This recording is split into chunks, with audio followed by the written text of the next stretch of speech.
Graça e paz, mais um Teologando a Palavra de Cristo. Nós vamos hoje falar a respeito de que Pedro, ele vai ser avisado que vai estar negando Jesus, traindo não, estará negando Jesus. Quem traz Jesus é Judas Iscariotes. Então Pedro, ele vai estar sendo avisado que ele vai negar Jesus 3 vezes. Se encontra no capítulo de número 26, do versículo 31 ao 35. Vamos a essa leitura abençoada? E diz assim: Então Jesus lhe disse: Esta noite todos vós vos escandalizareis comigo, porque está escrito: Ferirei o pastor, e as ovelhas do rebanho ficarão dispersas. Mas depois da minha ressurreição, irei adiante de vós para Galiléia. Disse-lhe Pedro: Ainda que venhas a ser um tropeço para todos, nunca o será para mim. Replicou-lhe Jesus: Em verdade te digo que nesta mesma noite, antes que o galo cante, tu me negarás 3 vezes. Disse Pedro: Ainda que me seja necessário morrer contigo, de nenhum modo te negarei. E todos os discípulos disseram a mesma coisa, disseram o mesmo. Jesus, ele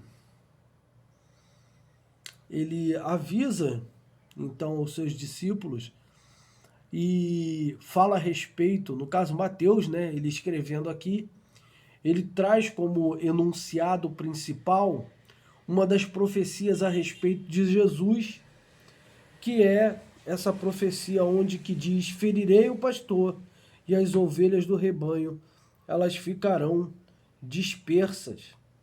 Essa profecia ela está escrita em Zacarias, no capítulo de número 13, no versículo de número 7. E não ia ser diferente disso. A profecia ela tinha que se cumprir, né? E aí, para o final, claro, a gente vai ver um pouquinho mais à frente, realmente Pedro negando Jesus 3 vezes. A gente vai ver todos os seus discípulos, quando pegaram Jesus e eles viram que Jesus ele foi capturado, ele foi levado para ser julgado, e eles todos já fugiram imediatamente. Então, para cumprir a palavra que foi dada por Cristo, palavra escrita aqui também por intermédio de Mateus. Então, Jesus ele faz uma outra promessa, ele diz assim: olha, após a minha ressurreição eu vou morrer, né? Vou ser entregue, vou morrer, ao terceiro dia ressuscitarei, então virá a minha ressurreição, e depois da minha ressurreição eu vou na frente de vocês para a Galiléia. Ok? Ele diz exatamente isso. Pedro diz que não vai ter nenhum tropeço, que não vai fazer aquilo, mas Pedro, no final, acaba fazendo exatamente aquilo que Jesus profetizou ou que avisou a Pedro que ele ia fazer. É possível, aliás, todos os discípulos, eles declaram que prefeririam morrer a negar Jesus. Poucas horas mais tarde, claro, eles estariam então dispersos, e quando a gente vê que muitas vezes, trazendo para os nossos dias, falar é fácil, né, gente? Cumprir é que é o difícil.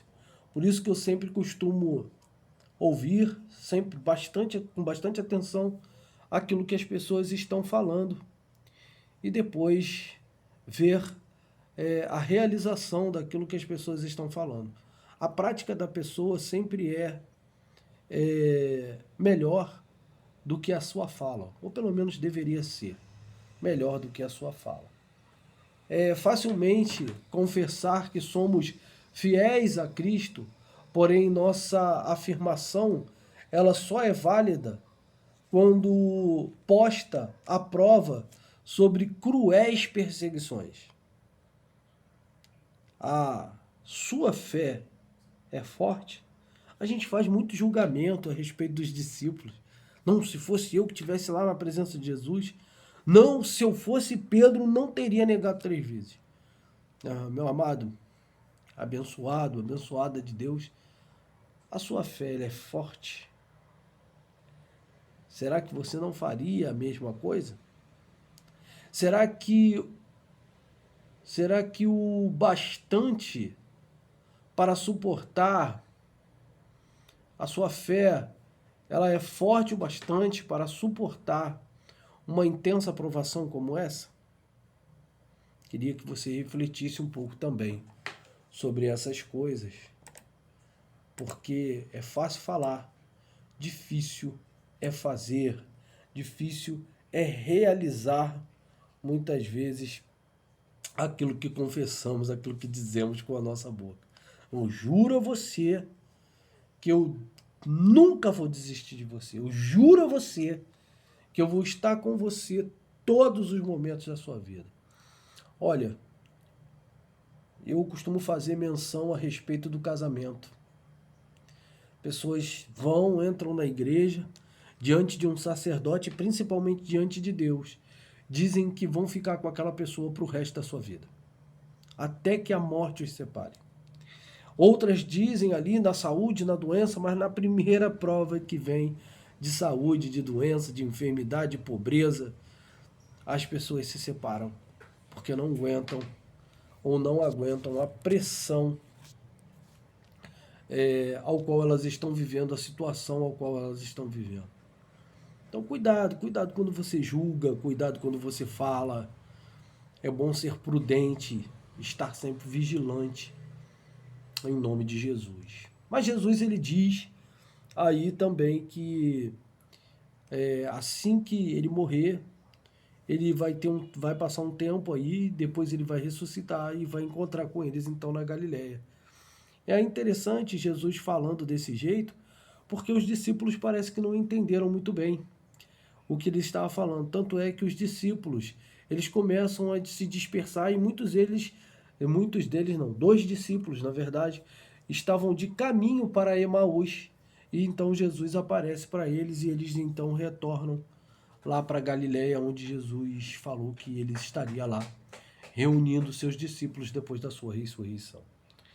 O interessante é que, mais uma vez, Jesus não abriu o entendimento deles naquele momento para que eles pudessem entender aquela palavra. Outra coisa que a gente tem que falar aqui, não pode deixar de falar, é que a salvação não é de todos. A salvação não é para todo mundo.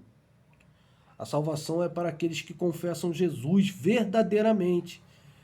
Entendem aquilo que Jesus fez na cruz do Calvário por eles. Aquele que confessou Jesus como seu único e suficiente Salvador. Para esse é a vida eterna, para esses são a salvação.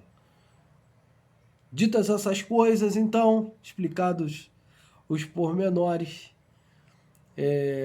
que Deus nos abençoe mais uma vez.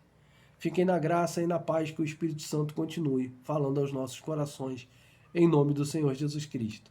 Graça e paz.